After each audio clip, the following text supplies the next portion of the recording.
बिस्मिल्लाहिर्रहमानिर्रहीम। अस्सलाम वालेकुम ख़वातीन हज़रात। आज मैं आपके साथ जो आलू गोश्त की रेसिपी शेयर करने जा रहा हूँ, यकीनन आप उंगलियां चाट जाएंगे और तारीफ़ करते ही रह जाएंगे। बहुत ही स्पेशल और ज़बरदस्त बन के रेडी हो जाएगा। चलें हम इसको बनाना स्टार्ट करते हैं। सबसे पहले ये मैंने गोश्त ले लिया है, मेरे पास छोटा गोश्त है, मटन है आधा किलो। इसको मैंने अच्छी तरह जो है वॉश कर लिया है। मैंने प्रेशर कुकर लिया, इसके अंदर गोश्त डाल देंगे और इसके साथ 2 मीडियम साइज़ के प्याज भी डाल देंगे और 3 अदद मेरे पास टमाटर है मीडियम साइज़ के, वो भी इसमें डाल देंगे। आप ग्राइंड भी करके डाल सकते हैं, पेस्ट बना के इसका। ये डाल के इसके साथ मैं 1 लीटर पानी शामिल कर दूंगा इसके अंदर। 1 लीटर पानी डाल के ये मेरे पास कुछ घरेलू मिसाले हैं। 1 टीस्पून नमक है, 1 टीस्पून लाल मिर्च है, 1 टीस्पून हल्दी है, 1 टीस्पून ज़ीरा है और 1 टीस्पून जो है कुटा हुआ धनिया है। 2-3 जो है बड़ी इलायची के टुकड़े ले लेंगे और छोटे छोटे दालचीनी के टुकड़े भी मेरे पास हैं। आपके पास कोई बड़ा है तो 2-3 डाल दें इसमें। ये मिसाले शामिल करके इसको अब पानी जो है बॉयल होना शुरू हो चुका है। मैं इसको प्रेशर दे दूंगा 20 से 25 मिनट का। 25 मिनट के बाद मिलते हैं। 25 मिनट हो चुके हैं। आप देखते हैं इसकी क्या सिचुएशन। अभी इसका खोल लेते हैं।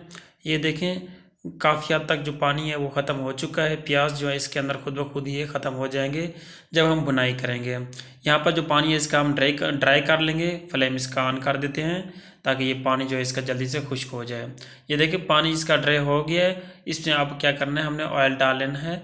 ऑयल डाल के इसको हम मिक्स कर देंगे, चम्मच मिला देंगे और इसके साथ भुनाई से पहले ही हम इसके साथ ही ऑयल के साथ ही आलू भी डाल देंगे ताकि एक ही साथ दोनों चीज़ें भुनाई हो जाएं, गोश्त भी और आलू भी। इसी तरह इसके अंदर आलू भी हम शामिल कर देंगे। आलू मैंने थोड़े से ज़्यादा लिए हैं क्योंकि शोरबा इसका जो है हम ज़्यादा बनाएंगे, टेस्टी भी बनेगा, बहुत ज़बरदस्त। ये देखना है आपने। तो इस तरह हम इसको जो है मिक्स कर देंगे और यहाँ पर जो क्या करना है, हमने भुनाई करनी है इसकी। इतनी भुनाई करनी है, इतनी भुनाई करनी है, बहुत अच्छी तरह भुनाई करनी है। ये देखिए इसका ऑयल निकलना शुरू हो चुका है। मैं इसको और भी मज़ीद लहसुन अदरक का पेस्ट डाल के इसको भुनाई करूँगा। मैंने यहाँ पर जो है लहसुन अदरक का पेस्ट 3 टेबल स्पून जो है इसमें शामिल किया है। बिल्कुल पेस्ट बनाया हुआ था मैंने ग्राइंडर में डाल के। तो ये भी इसके अंदर हम डाल के इसकी मैं मज़ीद और 5-6 मिनट जो है भुनाई करेंगे। 5-6 मिनट हो चुके हैं। मैंने जो है इसकी अच्छी तरह से है भुनाई कर ली है। ये देखें ऑयल निकलना, इसका अच्छी तरह से ऑयल भी निकल आया है और ये नीचे भी लगना शुरू हो चुका है।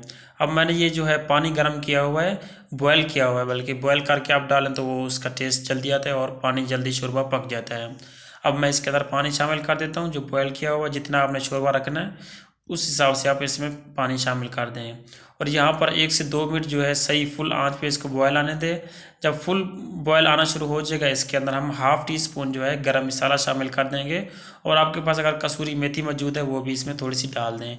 इससे ये है कि खुशबू भी आ जाती है और इससे ऑयल भी जो है जल्दी निकल आता है।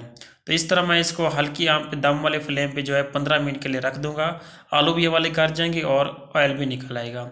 ये देखिए 15 मिनट हो चुके हैं, ऑयल जो है निकलना शुरू हो चुका है। ये देखिए काफ़ी हद तक निकल आया। मैंने अब क्या करना है, सब्ज़ धनिया इसमें डाल देंगे थोड़ा सा खूबसूरती के लिए और यहाँ पर इसको मिक्स कर देंगे और यहाँ पर 1 से 2 मिनट हमने और इसको पकाना है हल्की आंच पे ताकि धनिया का फ्लेवर इसके अंदर आ जाए। ये देखिए आलू गोश्त जो है हमारा बन के रेडी हो चुका है। आप डिशअप करते हैं। बिस्मिल्लाहिर्रहमानिर्रहीम। देखिए माशाल्लाह सुबहान अल्लाह, क्या कुदरत है मेरी अल्लाह पाक की। रिक्वेस्ट ये चैनल पे नए हैं तो प्लीज़ सब्सक्राइब कर दें, लाइक कर दें, कमेंट भी कर दें, दोस्तों के साथ शेयर भी कर दें। अपना ख्याल रखिएगा। अल्लाह हाफिज़। अल्लाह निगहबान।